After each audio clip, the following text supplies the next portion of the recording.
Selamat pagi Ibu, kami dari kelompok 8 ingin mempresentasikan materi kami mengenai pengungkapan umum bagian 4, 5, dan 6. Di sini anggota kami ada 3 orang. Yang pertama ada Fradila Dia Prita Maharani, yang kedua ada Teresia Hardiana, yang ketiga saya sendiri, Fidiola Ramupati.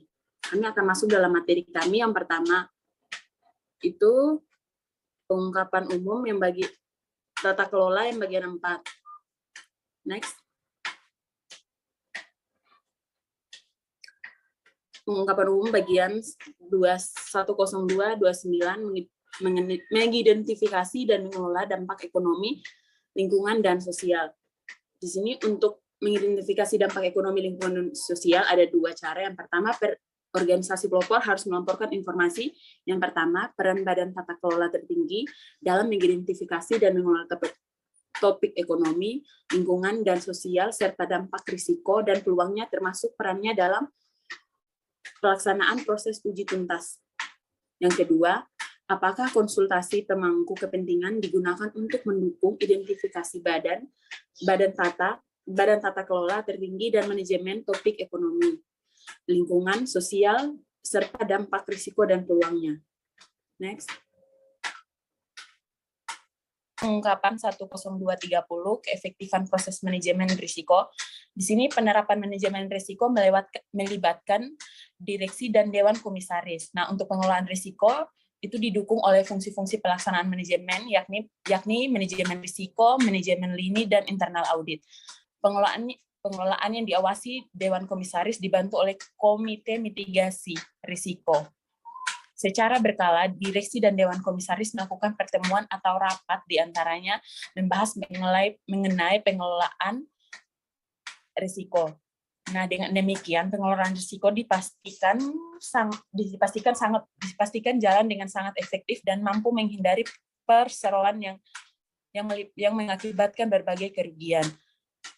Selama periode pelaporan, pengelolaan telah berjalan dengan baik sehingga PT Vale mampu mempertahankan kinerja operasional, produksi, dan usahanya sendiri. Next. Nah, untuk pengungkapan 10231 itu pengkajian topik ekonomi, lingkungan, dan sosial. Nah, persyaratan perlaporannya di sini organisasi pelopor harus melaporkan informasi dengan frekuensi pengkajian oleh badan tata kelola tertinggi untuk topik ekonomi, lingkungan, sosial, serta dampak dan risiko dan peluangnya. Next.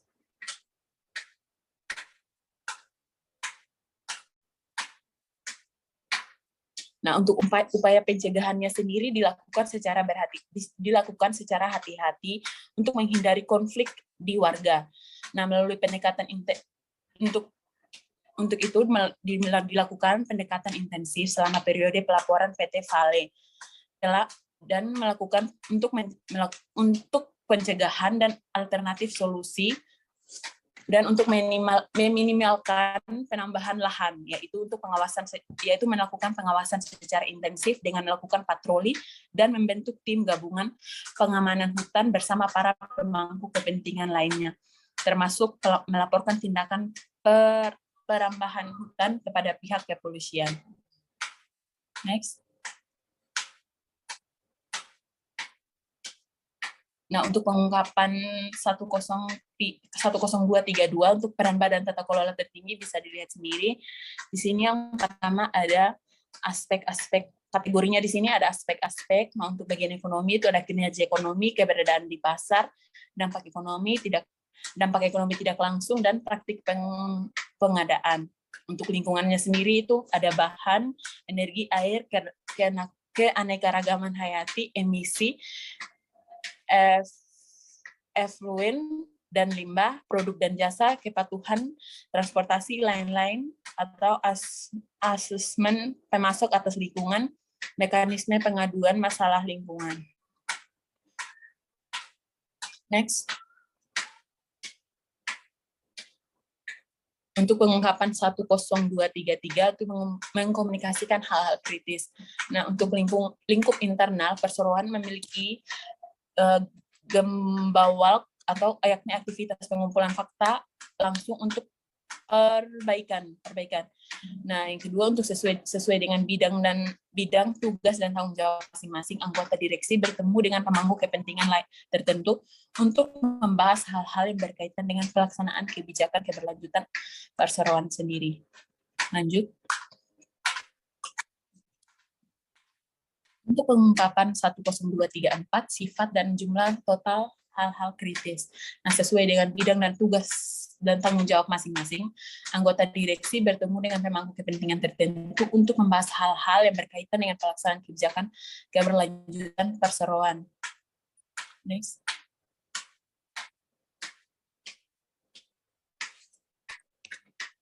Pengungkapan 10235 itu kebijakan remunerasi yang di sini ada proses penetapan remunerasi. Dewan Komisaris dan Direksi melakukan melalui mekanisme RUPS sesuai dengan RUPS T 2020 diputuskan besaran remunerasi anggota Dewan Komisaris adalah $16 per tribulan dan 2.500 per rapat. Next. Pengungkapan 10236 RUPS mendegradasikan untuk proses pengungkapan 10236 proses untuk menentukan remunerasi. RUPS mendelegasikan kewenangan kepada Dewan Komisaris untuk menentukan jumlah dan remunerasi lainnya bagi direksi dengan mempertimbangkan rekomendasi dari dari Komite Tata Kelola. Nah, untuk nominasi dan remunerasi perseroan, dengan demikian pemegang saham sendiri menjadi satu-satunya pemangku kepentingan yang terlibat untuk proses pendapatan remunerasi Dewan Komisaris dan direksi. Next. Pengungkapan 10237 itu keterlibatan para pemangku kepentingan dalam remunerasi. Nah, bentuk dukungan lainnya dari PT Vale, mereka juga memulai renovasi sebagian rumah yang ditinggali masyarakat Domi serta melengkapi pemukiman dengan fasilitas jalan, drainase, dan membantu ketersediaan air bersih. Next. Nah, untuk pengungkapan 10238 rasio kompensasi total tahunan. Nah, di sini komitmen PT Vale menerapkan GCG berbuah penghargaan Sustainable Business Awards atau SBA kategori Business Responsibility dan Ethics. Nah, panel juri SDA menilai perseroan berhak mendapat penghargaan dari kategori tersebut karena memiliki anti korupsi manual yang mengatur penegakan nilai-nilai anti korupsi dan gratifikasi bagi karyawan dan kebijakan internalnya dalam menjalankan bisnisnya. Next.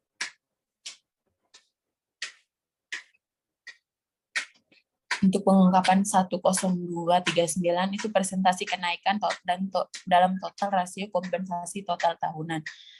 Di sini implementasi juga ditunjukkan melalui pelatihan anti korupsi bagi karyawan dan pemasoknya untuk membantu prosedur pengawasan internal dan berbagai kebijakan untuk mendukung hal termasuk compliance officer serta pembuatan laporan secara rutin dan berkala tentang indeks kinerja pemasok untuk merekam kualitas, transparansi, dan perbaikan berkelanjutan antara perusahaan dan pemasok.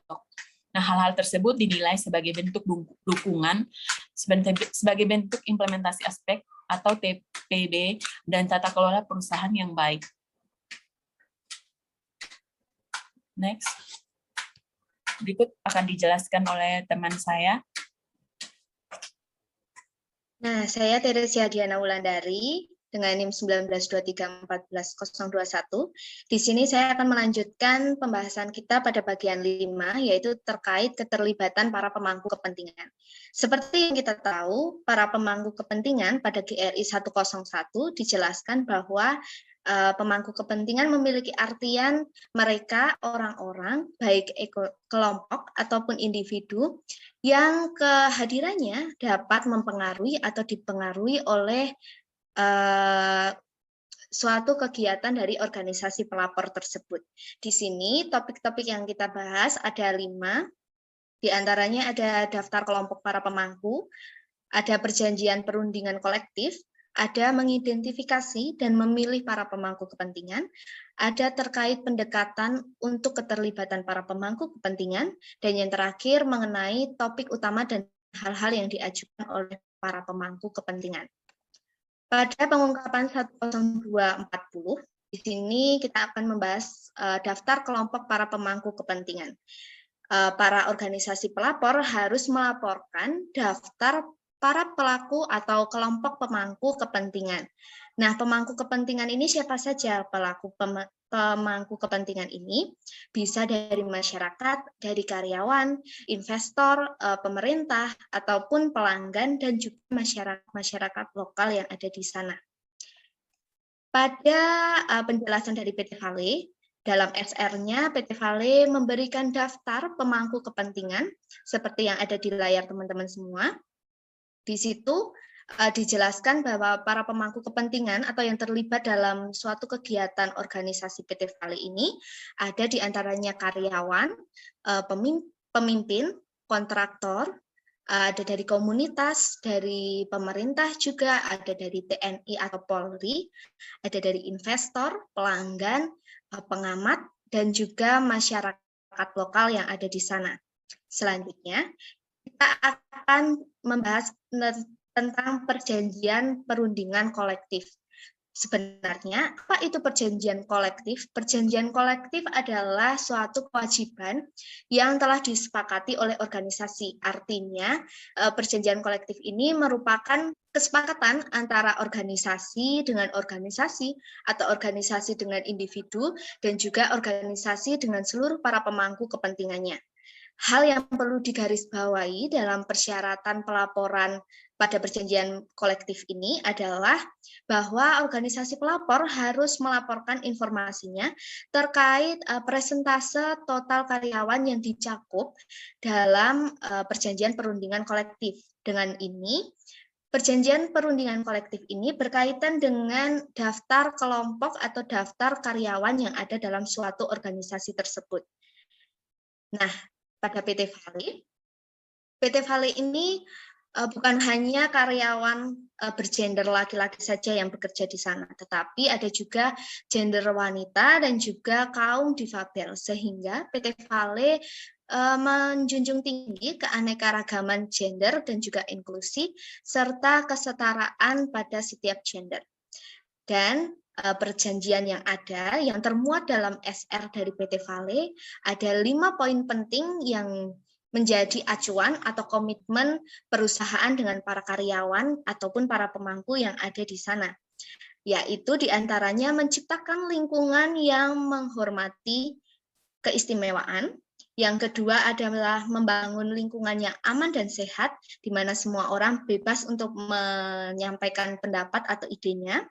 Yang ketiga adalah menjalankan proses yang transparan, adil, dan bebas, serta tidak ada toleransi untuk segala pelecehan yang terjadi selama kegiatan atau selama bekerja dan selama berurusan pada PT Vale ini.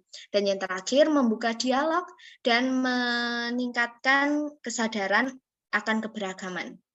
Sehingga pada SR PT Vale menjunjung tinggi kata-kata, atau pada SR-nya PT Vale ini menambahkan kata-kata dari Febriani Edi, deputi dari CEO PT VI, yang menjelaskan bahwa kesetaraan gender menjadi bagian penting dalam pencapaian tujuan pembangunan berkelanjutan.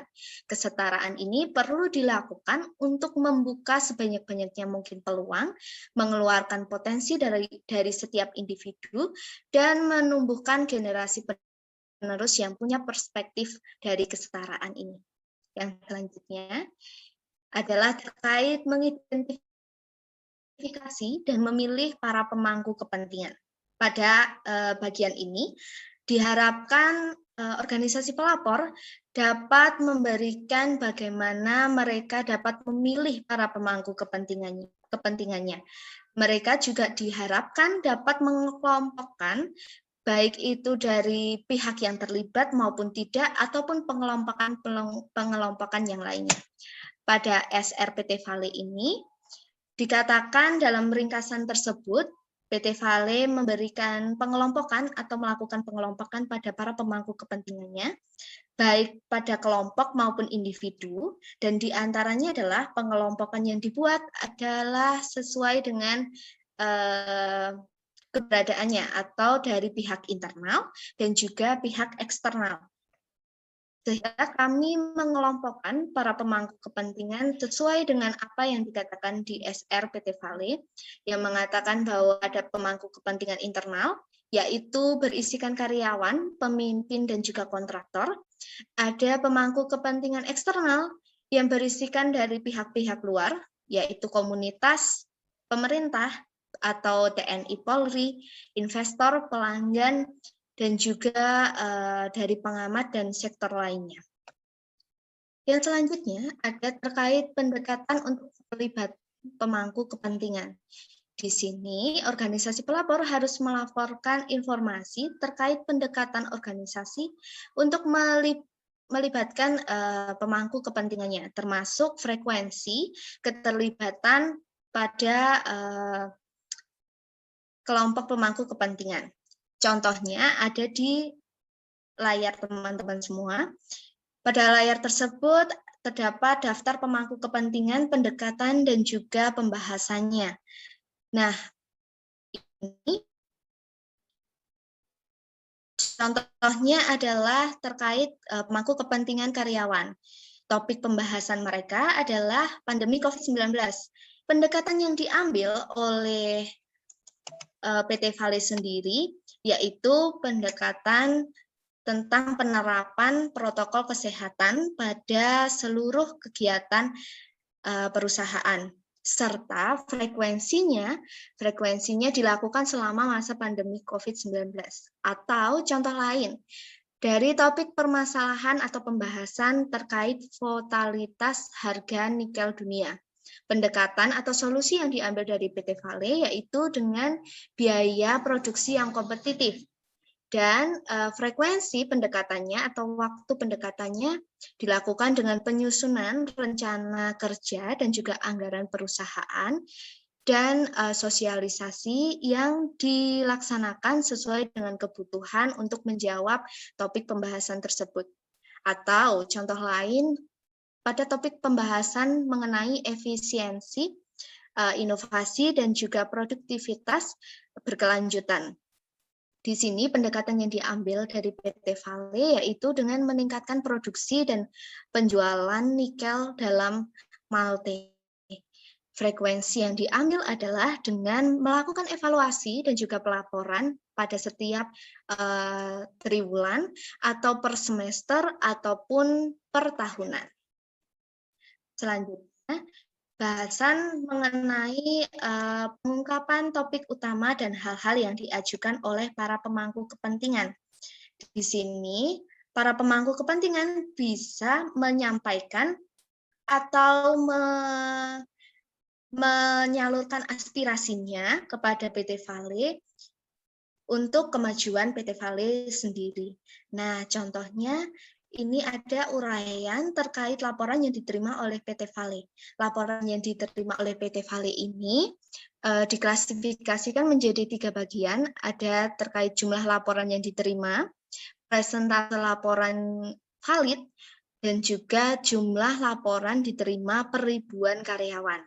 Pada tahun 2020, laporan yang diterima dari PT Vale ada berjumlah 74, dengan presentase valid sebesar 99%, dan juga jumlah laporan diterima per ribuan karyawan ada 10,1. Nah, laporan-laporan tadi itu diklasifikasikan lagi dan diuji kembali sehingga muncul 3 bagian, yaitu laporan yang tidak terbukti, laporan yang tidak dapat dipastikan, dan juga laporan yang terbukti. Pada tahun 2020, laporan yang yang tidak terbukti ada 19 kasus, laporan yang tidak dapat dipastikan ada 16, dan laporan yang terbukti ada 66. Nah, selain dari keluhan ataupun laporan yang diterima, PT Vale sendiri juga pada SR-nya menjelaskan terkait indeks kepuasan masyarakat UKM pada salah satu program kerjanya, yaitu kerja PPM. Di sini program kerjanya yang dinilai ada terkait IKM program PPM, dan juga ada penerapan program, ada juga terkait pelaksanaan program, dan juga dampak program yang ada. Dan selain itu, para pemangku kepentingan juga dapat menyampaikan laporannya terkait permasalahan-permasalahan yang dihadapi di lapangan. Nah, contohnya adalah keluhan atau pengaduan dari masyarakat sekitar pada tahun 2020 dan tindak lanjut yang dilakukan oleh PT Vale sendiri. Contohnya ada dari jenis keluhan air bersih di lokasinya, yaitu di Towuti. Tindak lanjut yang dilakukan oleh PT Vale yaitu dengan pembangunan penampungan air, membuat jaringan pipa baru, dan memperbaiki pipa, serta penanganan sementara menggunakan water truck.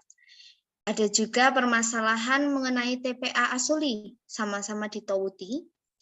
Tindak lanjut dari PT Vale sendiri yaitu memproses penyerahan lahan TPA ke pemerintah daerah Lumur.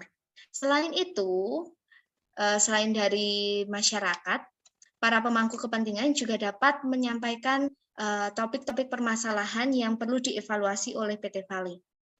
Contohnya, pada lingkup internal, para pemangku kepentingan menyoroti terkait permasalahan pengamanan aset dan properti karena maraknya terjadi pelanggaran dari pihak luar.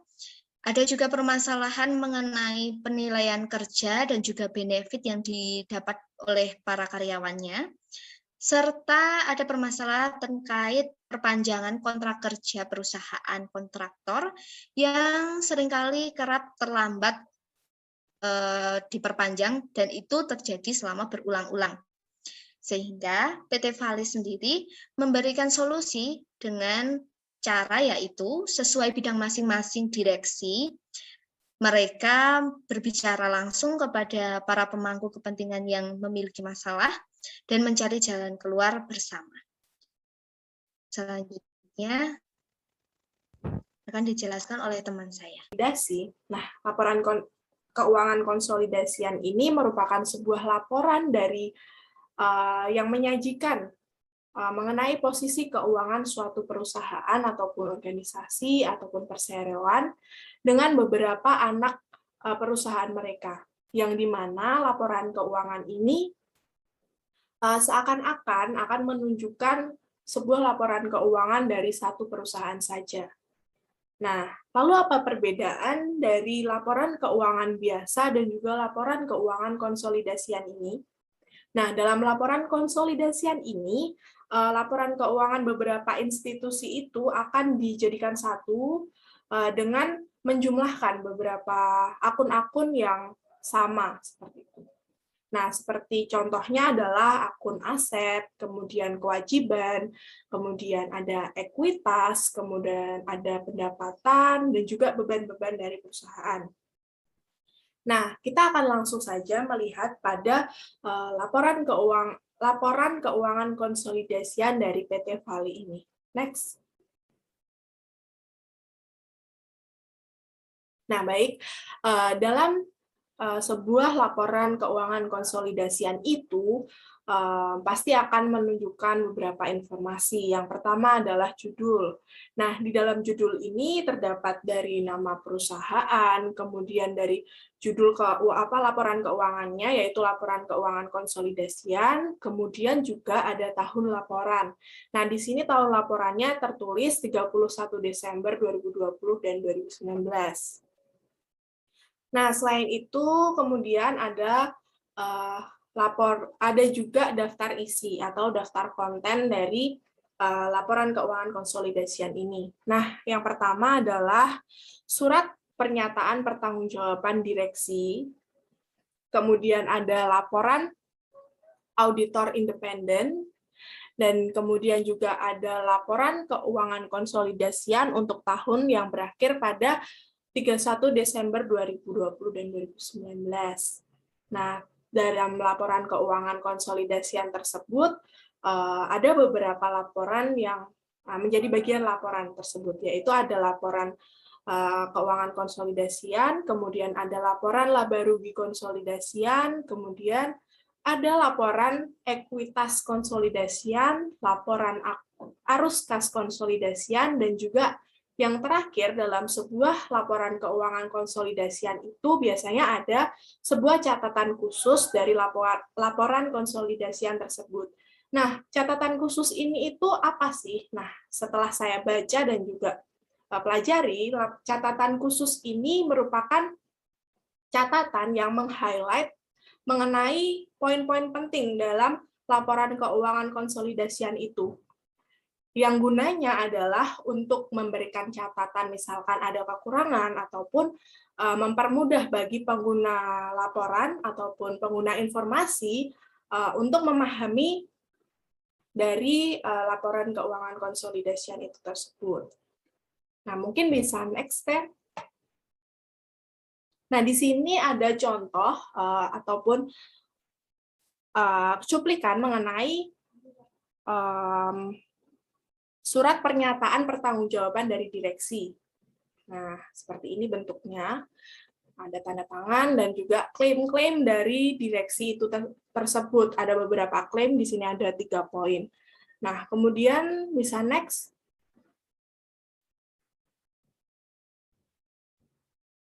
Nah, di sini memaparkan mengenai laporan laba rugi dari PT Vale itu. Laporan laba rugi dari PT Vale. Kemudian next. Nah, ada juga laporan perubahan ekuitas dari PT Vale. Next. Nah, di sini ada arus kas konsolidasian dari PT Vale. Next. Nah, dan yang terakhir ini adalah catatan atas laporan keuangan konsolidasian yang sudah saya sebutkan tadi. Mohon maaf, misalkan dari cuplikan ini kurang jelas, tapi misalkan ada teman-teman yang ingin melihat secara jelas, nanti akan saya berikan laporan keuangan konsolidasiannya. Next. Nah, setelah kita membahas mengenai laporan keuangan konsolidasian, kita akan membahas pengungkapan 10246 mengenai isi laporan dan juga batasan-batasan topik laporan yang akan disusun oleh sebuah organisasi atau perusahaan. Nah, pengungkapan ini secara garis besar berisikan penjelasan bagaimana proses dari perusahaan tersebut untuk menentukan isi laporan ataupun topik laporan, dan juga batasan-batasan dari topik laporan tersebut. Nah, tentu saja dalam penentuan topik pelaporan ini, itu berpegang teguh ataupun menggunakan dengan prinsip-prinsip pelaporan yang sudah kita pelajari sebelumnya. Nah, apa aja yang menjadi prinsip-prinsip laporan tersebut? Nah, di sini ada 4 prinsip. Yang pertama itu adalah prinsip inklusivitas pemangku kepentingan, kemudian ada konteks keberlanjutan, kemudian ada materialitas, dan juga kelengkapan dari laporan tersebut. Next.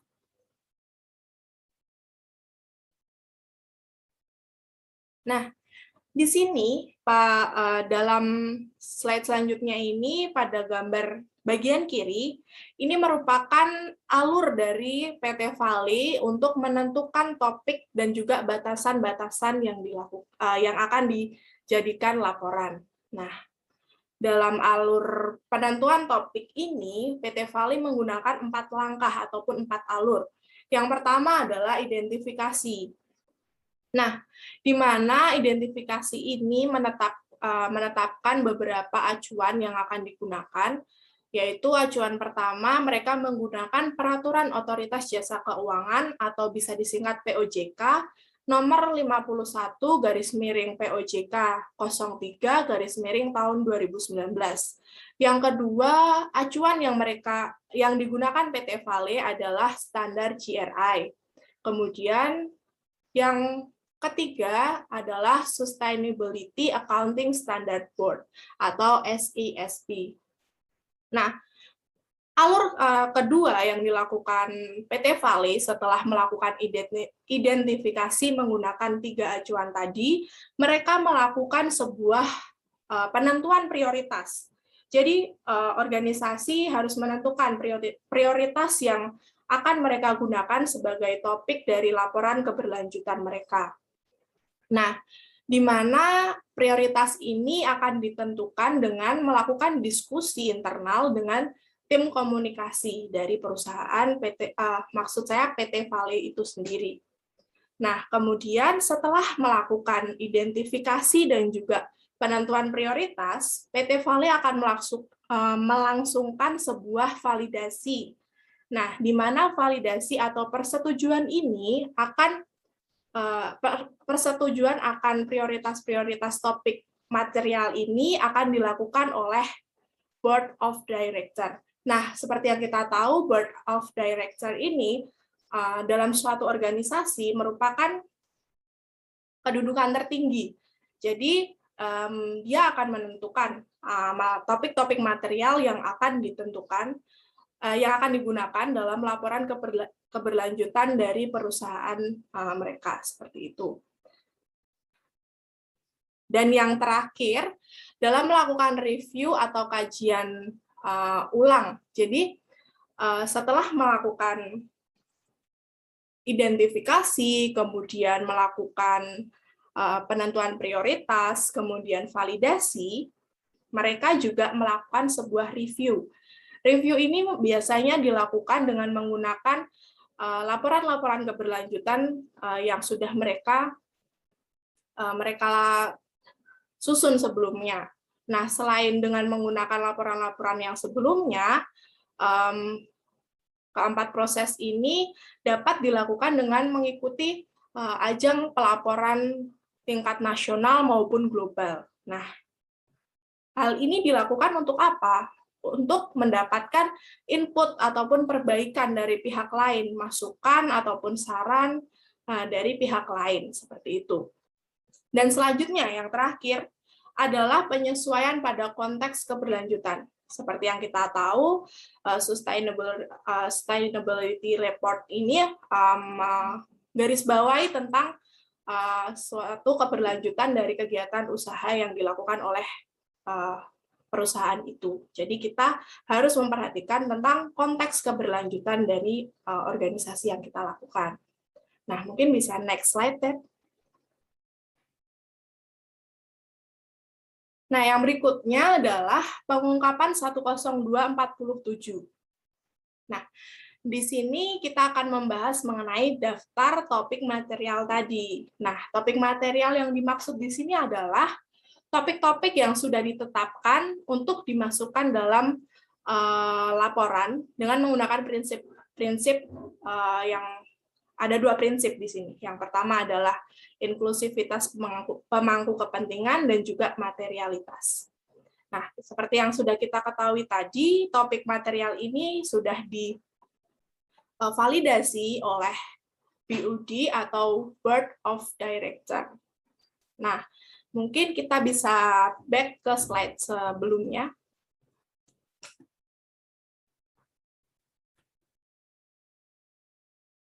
Nah, kembali ke slide sebelumnya, kita melihat pada gambar bagian kanan.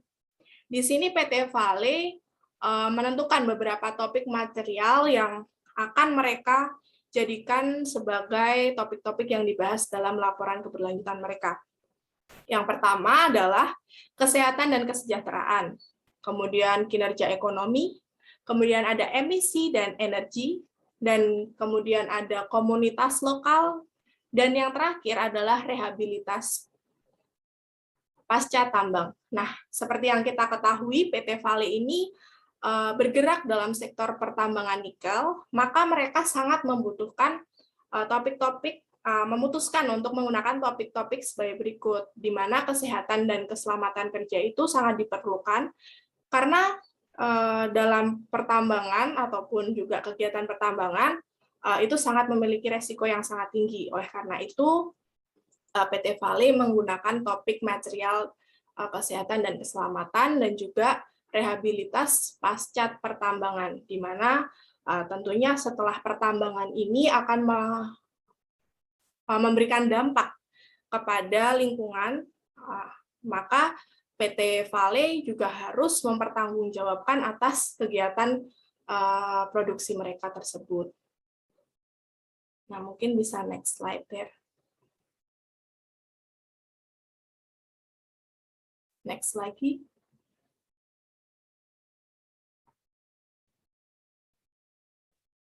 Nah, di sini PT Vale juga memberikan informasi mengenai batasan-batasan dari dampak yang topik mereka sudah tentukan di atas tadi. Next.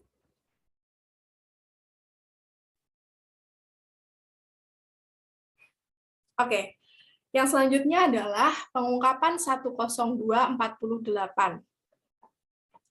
Nah, pada pengungkapan ini, kita akan membahas mengenai penyajian kembali informasi. Nah, apa sih, mengapa dilakukan penyajian kembali informasi-informasi tersebut?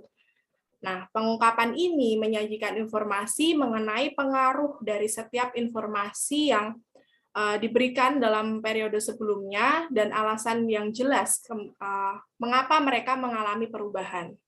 Nah, penyajian kembali informasi ini dapat diakibatkan oleh beberapa hal.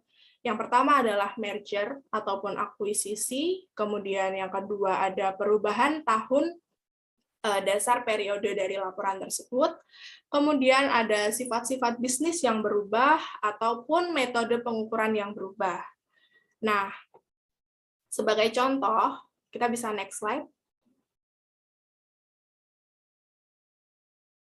Nah, di sini PT Vale melakukan pemaparan informasi ulang karena ada beberapa perubahan metode perhitungan, seperti contohnya pada aspek lingkungan. Nah, di sini PT Vale menyajikan ulang data-data tahun 2018 dan 2019 besertakan data terbaru yaitu 2020 untuk dilaporkan kembali karena mereka memiliki perubahan metode perhitungan dan dari laporan pertanggungjawaban yang tahun sebelumnya seperti itu. Nah, di sini juga ada beberapa contoh perubahan dari data-data sehingga PT Vale melaporkan kembali agar laporan yang mereka sajikan itu valid dan juga lengkap seperti itu. Next slide. Nah, di sini di bagian tabel-tabel ini mereka menyajikan ulang data-data dari 2018, 2019 dan juga data terbaru yaitu tahun 2020. Next slide lagi, Ted. Ini juga masih sama contohnya. Next.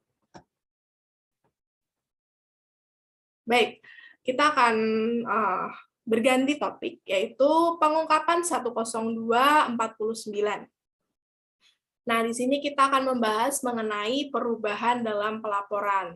Mungkin kita bisa mengetahui informasi ini akan menyajikan jika ada perubahan yang signifikan dalam laporan periode sebelumnya dalam topik material dan juga batasan topik seperti itu. Jadi kita langsung masuk ke contoh saja. Di sini PT Vale mengalami perubahan. Topik material dalam laporan mengalami perubahan dari periode sebelumnya, yaitu mengganti topik kepatuhan lingkungan menjadi mereka spesialisasikan menjadi dua topik, yaitu topik emisi dan juga topik energi. Nah, pemilihan topik ini mereka harapkan dapat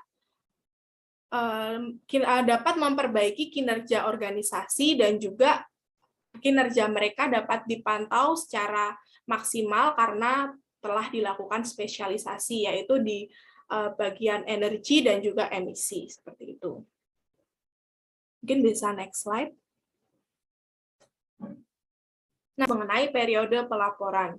Nah, dalam laporan keberlanjutan dari PT Vale dituliskan periode pelaporan ini mulai dari 1 Januari hingga 31 Desember 2020.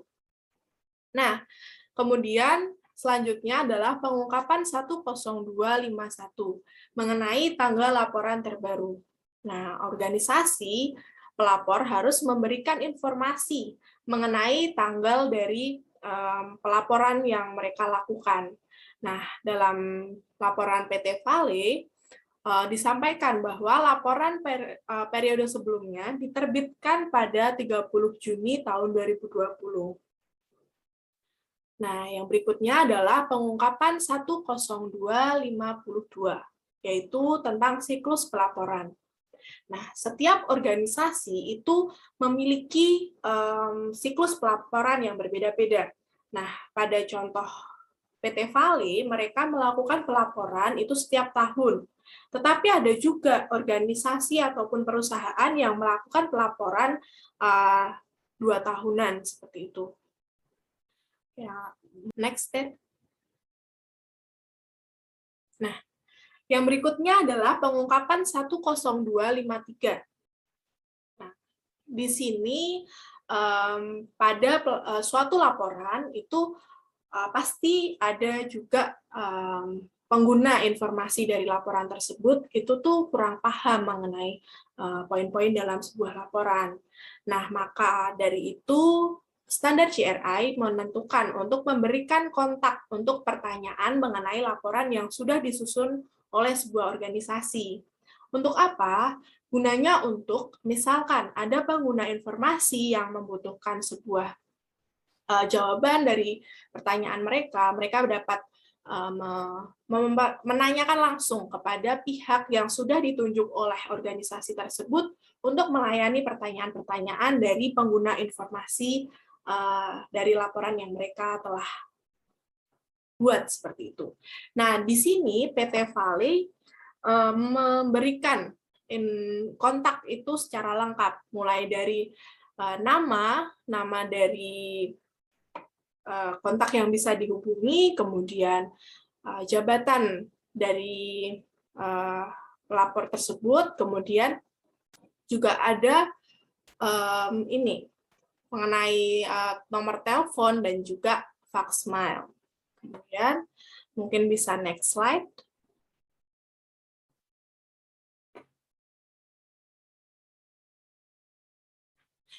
Yang berikutnya adalah pengungkapan 10254 mengenai klaim kesesuaian dengan standar GRI. Nah, klaim ini dibuat ataupun diproduksi oleh perusahaan ataupun organisasi untuk menunjukkan bahwa organisasi tersebut telah melakukan ataupun juga melaporkan laporan keberlanjutan atau SR-nya itu sesuai dengan standar GRI yang sudah ditentukan, seperti itu. Nah, dalam laporan PT Vale ini, standar GRI yang mereka gunakan adalah mereka menggunakan opsi core atau inti. Nah, seperti yang kita ketahui dalam opsi laporan GRI, standar GRI ini ada 2 pilihan. Yang pertama ada core dan juga komprehensif.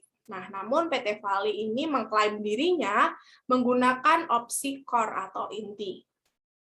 Kemudian, ini dalam slide yang teman-teman bisa lihat, itu ditunjukkan dalam poin pertama dan juga itu bisa kita lihat dengan kode yang sudah diberikan di belakang dari informasi yang sudah ditunjukkan. Mungkin bisa next slide, Tere. Nah, yang terakhir adalah pengungkapan 10255 mengenai indeks isi GRI atau standar GRI. Nah, dalam pengungkapan ini, organisasi pelapor itu diminta untuk menampilkan informasi mengenai daftar standar GRI yang digunakan. Kemudian juga mereka diminta untuk mencantumkan daftar pengungkapan yang ada. Nah, selain itu, perusahaan juga diminta untuk menampilkan jumlah pengungkapan yang dicakup dalam standar GRI, seperti nomor halaman ataupun URL yang dapat bisa langsung dituju. Nah, hal ini ditujukan agar letak informasi itu mudah untuk dicari dan yang terkait dengan informasi tersebut bisa juga dihubungkan dengan informasi-informasi lain secara cepat dan mudah untuk dipahami oleh pengguna informasi tersebut atau pengguna laporan SR yang telah disusun oleh perusahaan. Nah, dan yang terakhir dalam menyusun indeks isi GRI ini, perusahaan juga harus memberikan alasan apabila mereka tidak dapat memproduksi atau membuat laporan dari standar GRI yang sudah ditentukan oleh seperti itu. Jadi, jika ada pengungkapan yang mereka tidak bisa buat, itu mereka harus memberikan alasan mengapa pengungkapan ataupun standar itu tidak bisa dibuat oleh perusahaan. Seperti itu. Nah, next slide, Tere. Berikut ini adalah beberapa cuplikan yang dimaksudkan dalam penjelasan mengenai indeks isi GRI. Nah, di mana PT Vale mencantumkan informasi mengenai daftar standar GRI yang digunakan dan mencantumkan daftar pengungkapan yang ada. Selain itu, dalam setiap informasinya diberikan tanda sesuai dengan pengungkapan yang sudah kita jelaskan tadi. Misalkan kita mencari mengenai indeks isi GRI, PT Vale ini sudah membuat tabel mengenai pengungkapan 10255 itu berada di halaman berapa. Nah, dengan seperti itu, informasi ini dapat ditemukan oleh pengguna informasi dengan mudah dan juga cepat seperti itu.